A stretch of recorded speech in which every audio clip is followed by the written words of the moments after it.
পানির মালিক কি আপনাদের দাবি মেনে নিয়েছে অনন্তবাবু? না হেমাদেরি, এখন আন্দোলন চলছে, কিন্তু এইভাবে আর কতদিন? আমি যে আর ভাবতে পারছি না। আমি আমি শুধু ভাবছি, ছাড়তেন নাকি শয়তানের দল এত নিষ্ঠুর হয় কি করে? অনন্তবাবু, হ্যাঁ হিমাদ্রি, মাথার গাম পায়ে ফেলে দিনের পর দিন, মাসের পর মাস, বছরের পর বছর কায়িক পরিশ্রম করে কারখানার হাজার মেশিনের হাজার চাকা আমরা সচল করে রাখছি। হাজার শ্রমিকের হাজার ফুটু রক্ত দিয়ে কারখানায় যে প্রফিট হচ্ছে তা দিয়ে ছাত্রন্যাসীর দল ছাত্র মহলা রোগিনী কোঠায় আরামে সেদান চালাচ্ছে।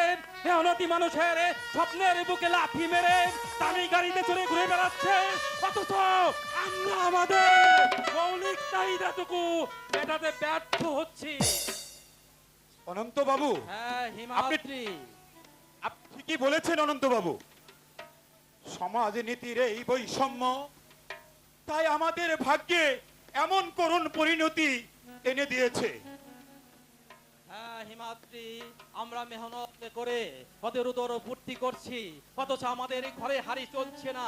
উপোস করে দিনান্তে এক মুঠো খেয়ে না খেয়ে কোনো মতে জীবন ধারণ করছি। এ নিয়ে ওদের কোনো মাথা ব্যথা নেই। পৃথিবীর চিড়িয়াখানায় আমরা যেন যন্ত্র জানোয়ার, আর ওরা হচ্ছে সভ্য সমাজের ভদ্র মানুষ। কেন কেন এই বৈষম্য? এই বৈষম্য যুগ যুগ ধরে চলছে, চলবে। শতাব্দীর সমাজ নীতির বুকে লাথি মেরে ভেঙে চুরে তৈরি করব নতুন সমাজ। প্রয়োজন হলে আন্দোলন করব, বিপ্লব করব, বিদ্রোহ করব। না না অনন্ত, না, তুমি এমন করে মাথা গরম করো না। এমনিতে তোমার দাদা অশান্তির জন্য মানসিকভাবে ভেঙে পড়ছে, তার উপর তুমি যদি এইভাবে ওরে ঝামেলা করো। ওরে আমার বুকে জ্বলছে তাণ্ডবের দাবানল, রক্তে উঠেছে সামুদ্রিক ঝড়ের তুফান। মানবে থেকে আমি হব দানব, নরকের পথ ধরে চলবো আমি। আমি মনুষ্যত্বের গলা টিপে হত্যা করব। অনন্ত, দাদার কথা ভেবে আজও আমি কিছুই করতে পারছি না জয়শ্রী। দাদার মুখে একটু হাসি ফোটানোর জন্য আজও আমি সব দুঃখ কষ্ট নীরবে সহ্য করে যাচ্ছি। কিন্তু এভাবে আর কতদিন? আমি যে আর ভাবতে পারছি না জয়া, আমি যে আর ভাবতে পারছি না। অনন্ত, সত্যি দাদা, ভাবতে বড় কষ্ট হয়। এই পৃথিবীর রাক্ষসের কাছে আমাদের ভাগ্যটা বন্দী হয়ে আছে। ইচ্ছে মতন আমাদের নিয়ে তামাশা করছে। জীবনটা হয়তো আমাদের লড়াই করেই কেটে যাবে দাদা। না জয়া, না, নিয়তির কাছে তোরা হার মানলেও আমি মানবো না। দাদা, আমি তার নিয়ম নীতির নিষ্ঠুর পরশ পাথরটা ভেঙে ফেলবো, তার বুকে নিংড়ে দেখবো আর কত দুঃখ যন্ত্রণা লুকিয়ে আছে। আমি দেখতে চাই এই দুঃখের শেষ কোথায়। দাদা, ভুল দাদার ভুল, সবই ভুল। ভগবানের নিয়ম নীতি পরিবর্তন হতে পারে, কিন্তু আমাদের ভাগ্যে কোনো পরিবর্তন হবে না দাদা, কোনো দিন না, কোনো দিন না। আমি পাথরের নিচে চাপা পড়ে থাকলেও সেখান থেকে আমি করব বিদ্রোহ। আমার বিপ্লবী কণ্ঠস্বর আকাশে বাতাসে প্রতিধ্বনিত হয়ে মহাকম্পন সৃষ্টি করবে। সেই কম্পনে ভেঙে পড়বে সাম্রাজ্যবাদ সমাজ সংসার। তার ফলে সৃষ্টি হবে একটি সুশীল সমাজ। হয়তো হয়তো সেদিন আমি থাকবো না, কিন্তু থাকবে আমার বিপ্লব। হ্যাঁ হ্যাঁ, আমার বিপ্লবের হাত ধরে এই দেশের দুঃখী মানুষের হবে মুক্তি মুক্তি।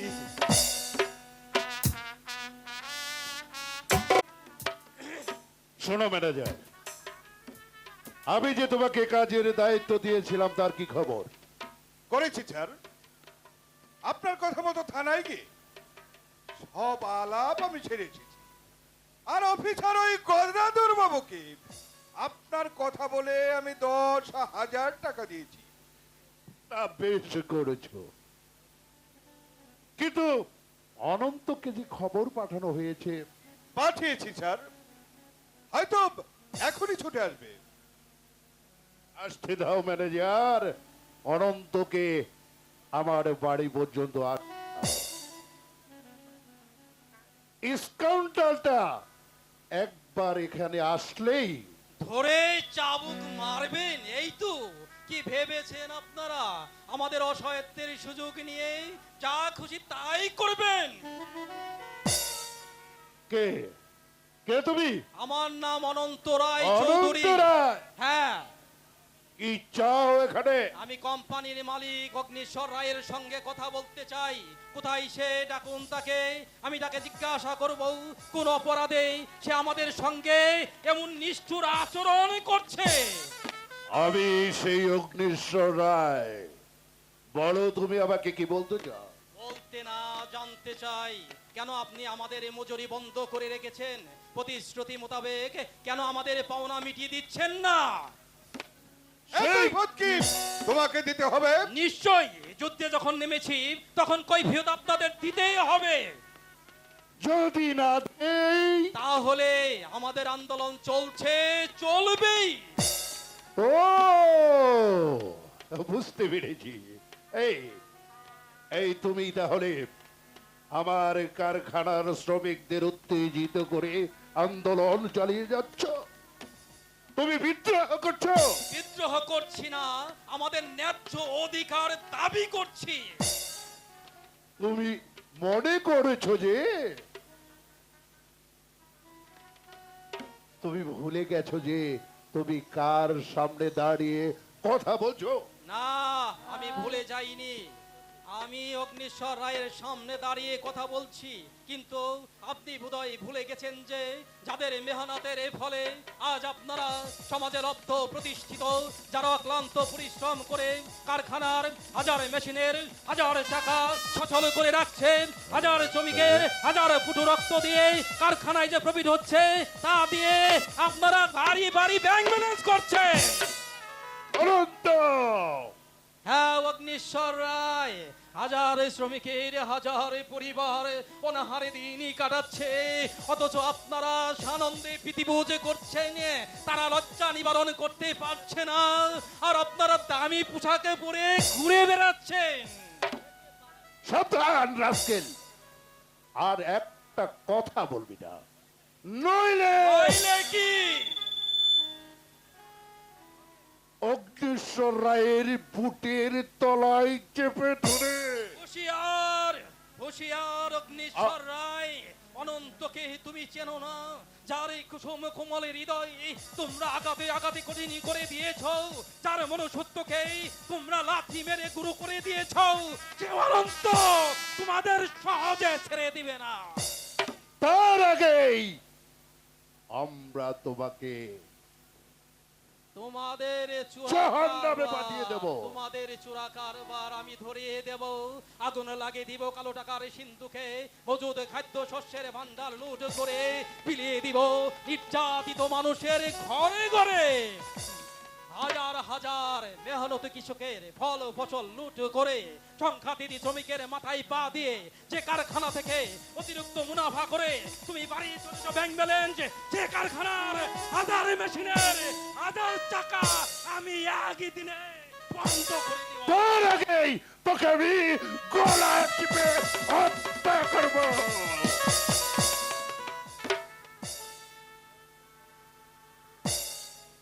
তোর বিদ্রোহের স্বাদ একেবারে বন্ধ করে দিতে হবে, তাই না ম্যানেজার বাবু? আসুন আসুন অফিসার, আসুন। এই আমি আপনার কথাই ভাবছিলাম। এই এই দেখুন, দেখুন না অফিসার, এই হারামজাদা দিনে দুপুরে ডাকাতি করে পালাচ্ছিল। আরে বলেনি কি ম্যানেজার বাবু? অফিসার, আপনি আপনি ওকে সার্চ করলেই দেখতে পারবেন আমার সিন্ধুকের টাকাগুলো ওর পকেটে রয়েছে, যা আমি ব্যাংকে থেকে তুলে নিয়ে ছিঁড়ছিলাম, আর সেই নাম্বারগুলোও আমি টুকি রেখেছিলাম। আপনি আপনি আপনার ইচ্ছা মতো টাকার নাম্বারগুলো মিলিয়ে দেখতে পারেন। এই দেখুন। না অগ্নিশ্বর বাবু, আপনার মুখের কথাই যথেষ্ট, এসব মিলিয়ে দেখতে হবে না। এই কতদিন হলো এই দান্দা শুরু করেছিস? আহ? দিনে দুপুরে ডাকাতি শুরু করেছিস? কি বলছেন অফিসার? আবার বলছে কি বলছি অফিসার? কি বলছি বুঝতে পারছো না বাচ্চাটা? এদেরকে নিয়ে হয়েছে যত জ্বালা, হাতে নাতে ধরা পড়বে, তারপর আবার বলবে এইসব কি বলছেন অফিসার? এ মিথ্যে, এ ষড়যন্ত্র। এই সব বাচ্চা, এ মিথ্যে না সত্য থানায় নিয়ে গিয়ে যখন টানতে পারবো না তখনই পেরিয়ে যাবে কোনটা সত্য আর কোনটা মিথ্যে।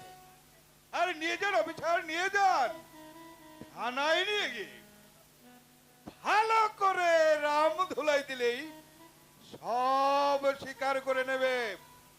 আরে সে আর বলতে হবে না ম্যানেজার বাবু। আমি মন্দিরে যখন নিয়ে যাচ্ছি তখন তো একটু দেব দর্শন বাঁচা দনিকে করিয়ে ছাড়বো। আয় চল বেটা, চলে শালা। আয় পালাবার চেষ্টা করবি না, তাইলে কিন্তু খবর আছে। আয় চললাম অগ্নিশ্বর রায়। পুলিশ যখন আপনাদের হাতে, তখন জেল আমার হবেই। তবে যাবার পূর্বে একটা কথা বলে যাই, জেলখানা চিরদিন আমাকে ধরে রাখতে পারবে না। ফিরিয়ে আমি আসবই। যেদিন আমি ফিরিয়ে আসবো সেদিন আমি মানব থেকে দানবে পরিণত হব। দু হাতে তুলে নেব প্রতিশোধের অগ্নিবীণা।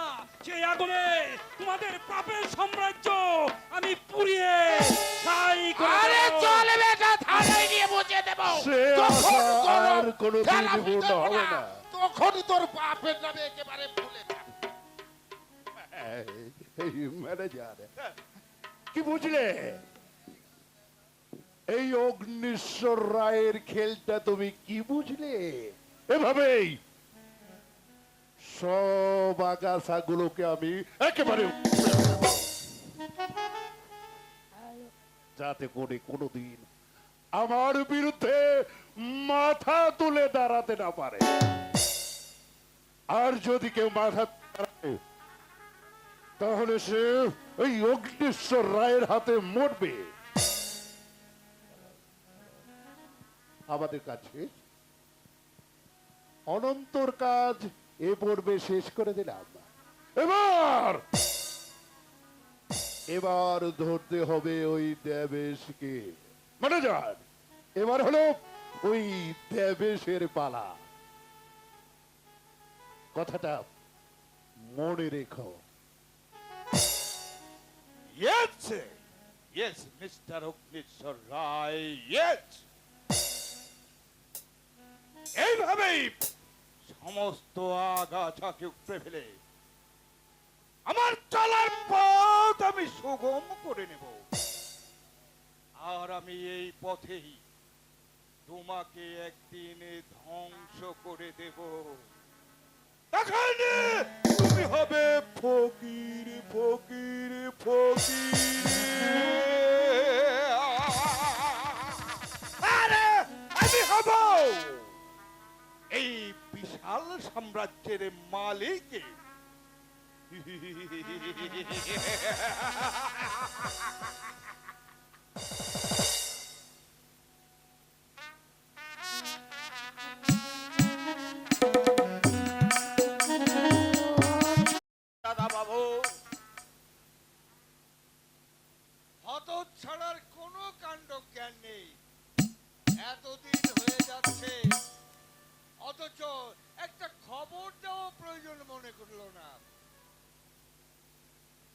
আমি ভাবছি ওর কোনো বিপদ টিপদ হলো কিনা। কি যে বলো দাদা বাবু, তোমার যত অমঙ্গলের কথা তুমি দেখে নিও। ছোট দাদা বাবু কখন যেন ছুটে এসে তোমার পায়ের ধুলো নিয়ে বলে, দাদা অভয়দা তোমরা কেমন আছো? কি বলছিস তুই? হ্যাঁ হ্যাঁ অভয়, তুই হয়তো ঠিকই বলছিস, কিন্তু কিন্তু আমি আমি তোর দাদা। তাই তো ভাবনা চিন্তার মধ্যে কেবল আশঙ্কার কথাগুলো এসে যায়। তুমি শুধু চিন্তা করো না দাদা বাবু। হ্যাঁ তা না হয় করবো না, কিন্তু অভয় অভয় রে, ঘরে যে এক মুঠো খাবার নেই। চয়ন চয়ন ক্ষুধার জ্বালায় ছটফট করছে। ওদিকে ওদিকে মোদির নিকট অনেক টাকা বাকি পড়ে আছে। এখন এখন বলতো অভয়, আমি আমি এখন কি করি? আমার খুব ক্ষুধা লেগেছে বাবা, জলদি কিছু খেতে দাও। হ্যাঁ হ্যাঁ লাগবেই তো রে, লাগবেই তো। ওরে তুই সেই কখন খেয়েছিস? এতটা বেলা হয়ে গেল, পেটে তো আর কিছুই পড়েনি। তবে খেতে দিচ্ছ না কেন? চাইলেই বলছো, আর একটু ধৈর্য ধর। অভয় কাকুর কাছে খেতে চাইলে বলছে ছোট কাকু এলেই খেতে দিব। কই ছোট কাকু তো এখনো এলো না। আর একটু ধৈর্য ধরো সোনা, একটু পরেই তোমাকে খেতে দিব। আর আমি মিথ্যে বলবো না। কিন্তু কখন দেবে? আমার যে খুব ক্ষুধা লেগেছে। তুমি পাশের বাড়িতে গিয়ে একটু খেলা করে এসো, আমি ততক্ষণে তোমার জন্য খাবার নিয়ে আসছি। ঠিক আছে, আমি অপূর্বর সাথে খেলা করে এসে আমি যেন খাবার পাই, আমি যেন খাবার পাই। অভয় অভয় রে, দাদা বাবু বলো দাদা বাবু। ওরে ওরে অভয়, মিথ্যে সান্ত্বনা দিয়ে চয়নকে চয়নকে আর কতক্ষণ আটকে রাখবি রে? তার চেয়ে তুই এক কাজ কর, ওই যে ওই পিতলের গিলটিটা নিয়ে তুই তুই বাজারে যা। ওরে ওইটা বিক্রি করে চাল ডাল যা পারিস তুই কিনে নিয়ে আয়। আর আমি আমি দেখি যে অনন্তের কোনো সংবাদ আমি পাই কিনা। না দাদা, আপনাকে আর যেতে হবে না। অনন্তের সংবাদ নিয়ে আমি চলে এসেছি। তুমি তুমি কে মা? আমি আমি তো তোমাকে চিনতে পারলাম না। আমাকে আপনি চিনবেন না? তোমার তোমার কি নাম মা? আমার নাম জয়শ্রী রায়। কিন্তু ছোট দাদা বাবুকে চিনো কেমন করে? আমি আর অনন্ত একই স্কুল কলেজে পড়েছি, সেই থেকেই পরিচয়। মা মা গো, তুমি আজ প্রথম আমার বাড়িতে এলে। আমি আমি তোমায় কি খেতে দিই বলো তো মা? না দাদা, আমি আমি কিছুই খাবো না, শুধু সংবাদটা আপনাকে দেওয়ার জন্য এসেছি। সংবাদ?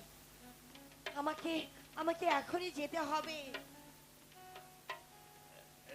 মানে মাগো, ও অনন্তের ব্যাপারে কি যেন বলবে বলেছিলে?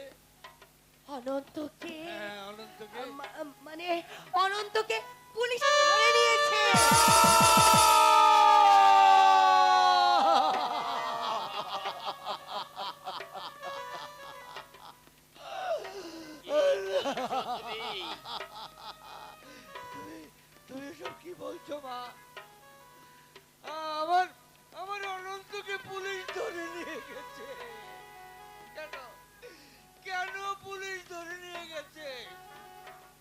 মালিকের সঙ্গে বেতন নিয়ে ঝগড়া হয়েছিল, তাই ওরা ষড়যন্ত্র করে অনন্তকে পুলিশের হাতে ধরিয়ে দিয়েছে।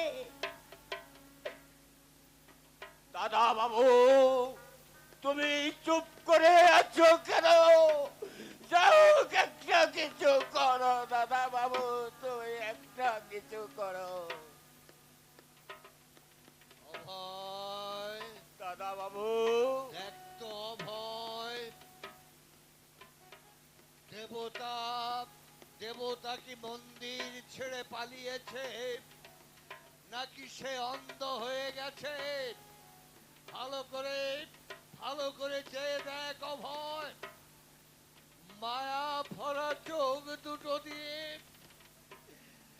তার রক্তে রঞ্জিত হয়েছে কিনা। দাদা বাবু, হ্যাঁ, ওই পাষাণ দেবতার নামে অভিযোগ করে হ্যাঁ দাদা, দেবতার নামে অভিযোগ করে কোনো লাভ নেই দাদা। যদি পারেন নিজে একটা ব্যবস্থা করুন। আমি আমি যাচ্ছি অর্জুনদার কাছে, যদি কিছু করতে পারি তো ভালো, নইলে নইলে আমি যন্ত্রণার আগুনে নিজেকে পুড়িয়ে ফেলবো। তবু ওই নিষ্ঠুর দেবতার পায়ে আমি মাথা ঠুকে পড়বো না, আমি মাথা ঠুকে পড়বো না। অভয়, অভয় রে, তুই বল এখন আমি কি করব? আমি কার কাছে যাব? আমি কার কাছে যাব?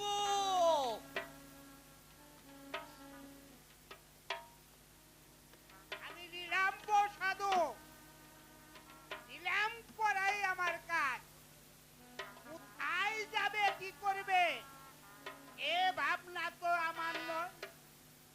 আমি শুধু জানি এই মুহূর্তে আমার বাড়ি খালি করে দিতে হবে। ঠাকুর মশাই, দয়া করুন ঠাকুর মশাই, আপনি দয়া করুন। এমন নিষ্ঠুর কথা আপনি বলবেন না। এমনিতেই সংসারে বিরাট একটা ঝড় বয়ে যাচ্ছে, তার উপর ভগবান মিথ্যে না বলা। আর দেখুন মশাই, অনেক তাল বাহানা করেছে, কিন্তু আর নয়, আজ কোনো অজুরাবতী কাজে লাগবে না, এক্ষুনি বাড়ি ছেড়ে দিতে হবে। ঠাকুর মশাই, আমি সব কিছু ত্যাগ করতে পারবো,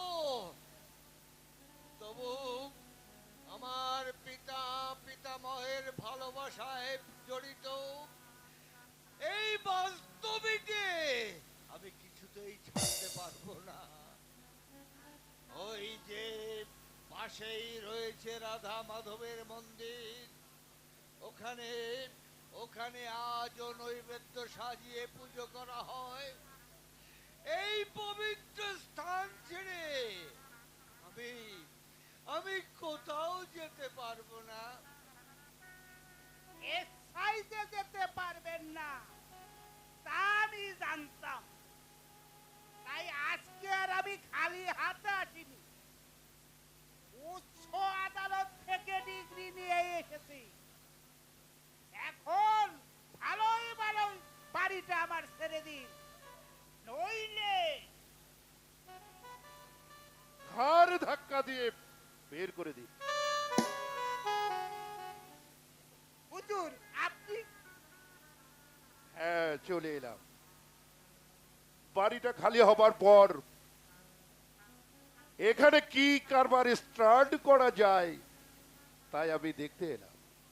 ভগবান মিথ্যে না বলা। হুজুর যখন এসে বলেছে, আর কোনো চিন্তা নেই। ঠাকুর মশাই,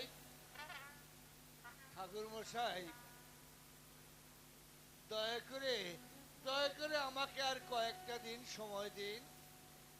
আমি আমি আপনার আমি আপনার পায়ে পড়ছি। আরে বল ঠাকুর মশাই, আপনার প্রাণে কি কোনো দয়া মায়া নেই? ওকে গা ধাক্কা দিয়ে বের করে দে। এই চুপ শালা, এই চুপ শালা, একটা কথাও তুই বলবি না।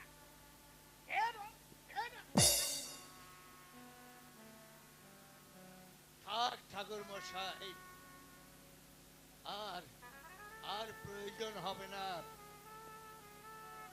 অভয়, দাদা বাবু, আমি বুঝতে পেরেছি ভগবান ভগবান আমাদেরকে নিরাশ করেছে।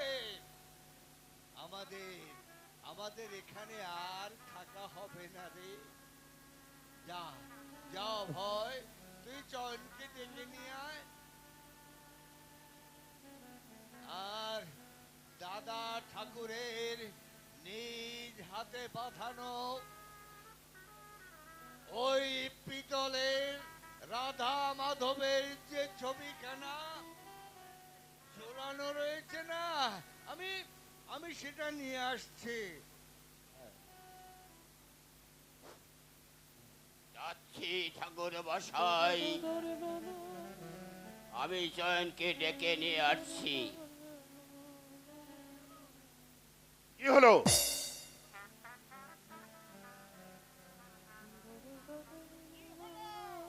একদিন বন্ধ করে আর কোনো ঝামেলা না করে ভালোই ভালোই তুমি বিদায় হও। হ্যাঁ, আমি যাচ্ছি। দয়া করে আমাকে একটু সময় দিন। না, তোকে আর কোনো তো সময় দেওয়া হবে না। বাবু, বেরিয়ে যা বলছি। বাবু, যাবার আগে পাষাণ দেবতাকে আমি একটা প্রণাম জানিয়ে যাই।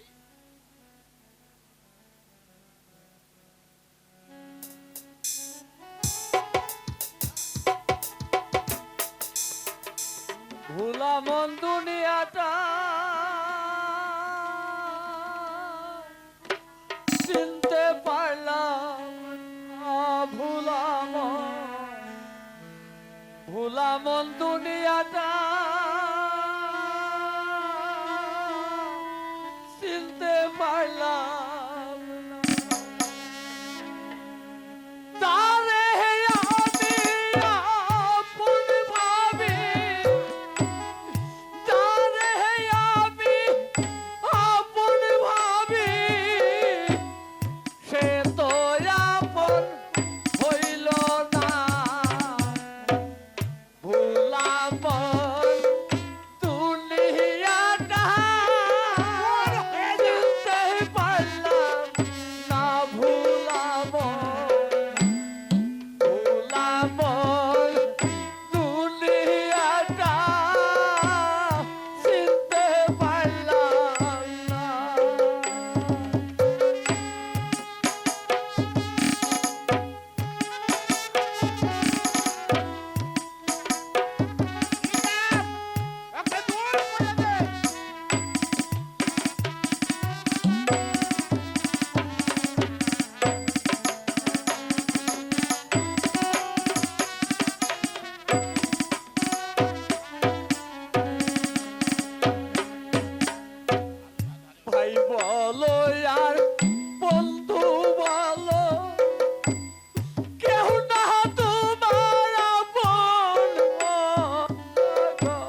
নিধিরা কোনো কান্নাকাটি আমি শুনতে চাই না।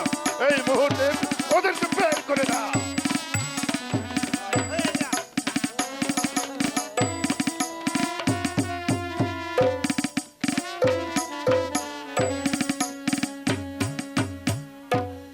বিধাতার কর্ম ফলে এত দুঃখ আমার কপালে গো। বিধাতার কর্ম ফলে এত দুঃখ লিখেছিলে গো।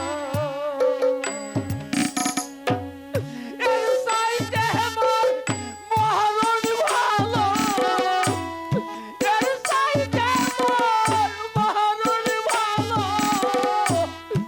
এত দুঃখ সহে না ভুলাবো দুনিয়াটা, চিনতে পারলাম না ভুলাবো, ভুলাবো দুনিয়াটা, চিনতে পারলাম না। তারে আমি আপন ভাবি, তারে আমি আপন ভাবি, সে তো আপন লোনা। ভুলাবো দুনিয়াটা, চিনতে পারলাম না ভুলাবো, ভুলাবো দুনিয়াটা, চিনতে পারলাম। এই, দূর হয়ে যায় এখান থেকে।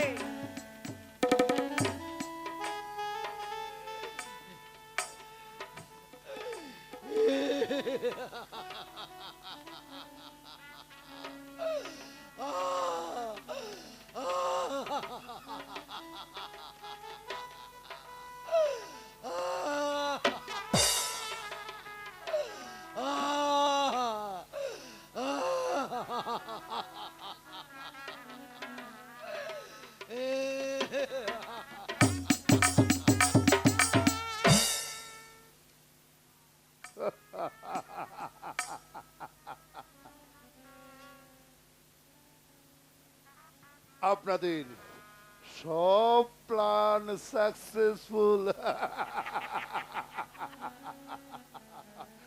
পথের জঞ্জাল আজ হতে একেবারেই শেষ, যাকে বলে অল ক্লিয়ার।